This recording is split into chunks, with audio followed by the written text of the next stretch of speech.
Example 21. Let Z of G be center of a group G. If G by Z is cyclic, then prove that G is abelian. अब हमें ये पता है कि Z जो है नॉर्मल सब ग्रुप है ग्रुप G का, सो G बाय Z क्या है, डिफाइंड है.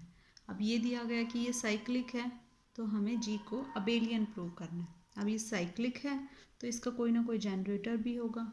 हम सपोज कर लेते हैं कि जेड जी क्या है, जनरेटर है. This is the generator of G by Z. ये इसका जनरेटर है और यहाँ पे जी क्या होगा, G be an element of group G. So अब ए और बी हम सपोज कर लेते हैं कोई आर्बिट्रेरी एलिमेंट है ग्रुप जी के, तो it will employ Z A Z B जो है आपके पास जी बाय जेड से बिलोंग करेंगे. क्वोशंट ग्रुप है, क्वोशंट ग्रुप के अंदर एलिमेंट्स इसी टाइप के होंगे कि जेड ए जेड बी जो आपका इस क्वोशंट ग्रुप से बिलोंग कर रहा है. अब क्योंकि ये इसका जनरेटर है तो Z A must be equal to Z G raise to power some power. हम उस पावर को एन एज्यूम कर लेते हैं. और सिमिलरली जेड बी भी क्या होगा, Z G raise to power B for some integer N and M. Sorry, कोई पावर हम इसको एम एज्यूम करेंगे, बाय मिस्टेक इसको मैंने बी लिख दिया था. सो अब हम यहाँ से क्या शो कर सकते हैं. अब हमें ये पता है कि जेड इज़ द नॉर्मल सब ग्रुप, तो जेड जी जेड जी जेड जी मैं एन टाइम्स इसको लिखूँगी. नॉर्मल सब ग्रुप है तो इस केस में मैं इस जेड जी और जेड जी को लिख सकती हूँ जेड जी इंटू जी. फिर नेक्स्ट वाला आएगा जेड जी. इस तरह से इनको कंबाइंड करके हम लिख सकते हैं Z into G G G N times. या फिर हम इसको फिर लिख सकते हैं Z G raise to power N. It means हम यहाँ से स्टार्ट हुए थे, जेड ए हमने प्रूव कर दिया Z into G raise to power N. So it must imply A belonging to Z G raise to power N. A इससे belong करेगा तो A must be equal to some Z one G raise to power N, where Z one जो आपका element जो है Z से belong कर रहा है, Z is the centre of group, इससे बिलोंग कर रहा है. यहाँ से ये वाली चीज़ इम्प्लाई हो जाती है.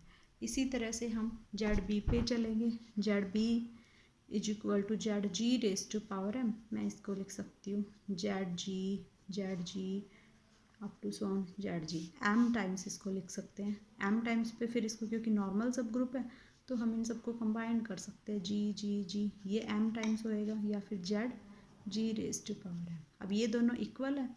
इट मीन्स बी जो है must belonging to Z G raise to power M और B is equal to some Z two G raise to power M, where Z two also belonging to centre of the group. So मैंने A की value निकाल दी है, B की value निकाल ली है. अब हम देखते हैं कि ये कम्यूट करते हैं कि नहीं करते. सो हम देखेंगे कि अभी ये दोनों कम्यूट करते हैं कि नहीं करते. मुझे ये प्रूव करना है A B is equal to B A, where A B arbitrary element थे. अगर ये दोनों इक्वल है इट मीन्स क्या हो जाएगा, आपके पास जी अबेलियन हो जाएगा. तो मैं ए बी की वैल्यू पुटअप करती हूँ. A B is equal to A की वैल्यू हम पुट कर देंगे एंड बी की वैल्यू पुट कर देंगे. ये वैल्यू आपने एज्यूम की थी तो आप इसको लिख सकते हो Z one G raise to power N and Z two G raise to power M. अब क्योंकि जेड वन और जेड टू सेंटर से बिलोंग करते हैं तो मैं इनको आपस में कम्यूट कर सकती हूँ. हम लिख सकते हैं Z one Z two G raise to power N, ये आपस में आपका कम्यूट कर सकते हैं and G raise to power M. Z one Z two G raise to power N और एम है, हम इनको ऐड कर सकते हैं, पावर्स को, बेस सेम है.